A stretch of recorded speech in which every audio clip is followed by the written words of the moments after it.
Olá, sou o professor Marcos Vinícius e aqui, no Explicando as Ciências da Natureza, vou trabalhar um tema que envolve biologia e química, desnaturação de proteínas. Nesse primeiro momento, vou falar de agentes químicos e num próximo vídeo vou falar de agentes físicos. Primeiro, o que é desnaturar uma proteína? É fazer a proteína perder sua função biológica. E se ela perde sua função biológica, eu altero essa proteína de forma bem significativa. E para melhor compreendermos esse processo, vamos entender a estrutura de uma proteína, que nada mais é do que uma divisão da proteína para melhor estudá-la. Vamos falar da estrutura primária, que é a sequência de aminoácidos unidos por ligação peptídica. Ligação peptídica é uma ligação covalente, é uma ligação forte, é uma ligação entre átomos, perfeito? Bom, a estrutura secundária é formada por ligações de hidrogênio envolvendo os elementos da cadeia principal. Ligação de hidrogênio é uma força intermolecular, que comparado com a ligação covalente, que é a peptídica, a ligação de hidrogênio é uma ligação mais fraca.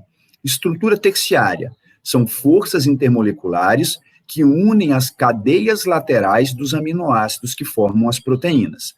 Essas ligações intermoleculares podem ser do tipo ligações de hidrogênio, que também é intermolecular, e podem ser de polo induzido, ou ainda, que não aparece na figura, de polo permanente.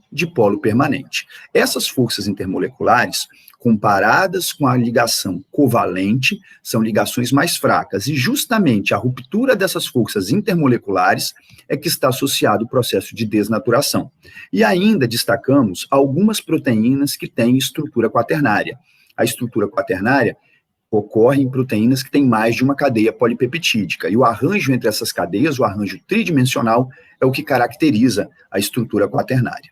Bom, então, mais uma vez, desnaturação de proteínas é a desorganização da estrutura da proteína. E para uma proteína ter sua função biológica, ela tem que ter todas as suas estruturas intactas. Bom, o processo de desnaturação leva à quebra de ligações fracas, que são aquelas forças intermoleculares que não são covalentes.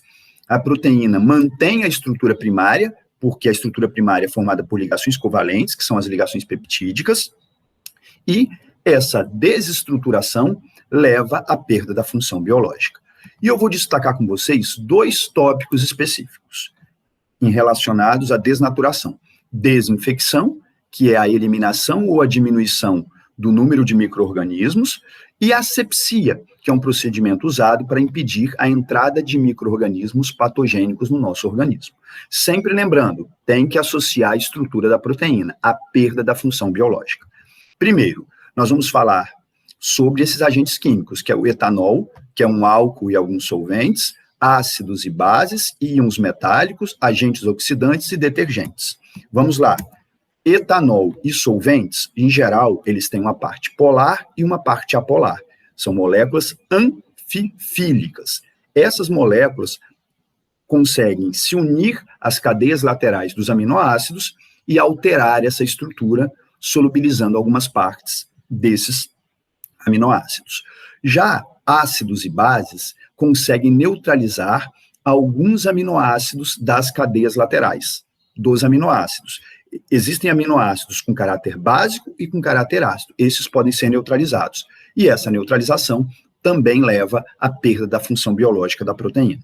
Bom, como eu estou associado, os micro-organismos, vírus e bactérias, por exemplo, eles têm proteínas. Isso quer dizer o quê? Se vírus e micro-organismos, como bactérias, né, e os próprios vírus, se eles têm proteínas, por esses agentes que eu estou discutindo com vocês, essas proteínas que formam esses micro-organismos são desestruturadas. Logo, leva à morte ou à diminuição desses micro-organismos. Por isso, nós estamos estudando esses agentes específicos. Íons metálicos, eles podem se ligar a cadeias de aminoácidos negativas e precipitar, o que, mais uma vez, leva à perda da função biológica e à morte ou diminuição de micro-organismos.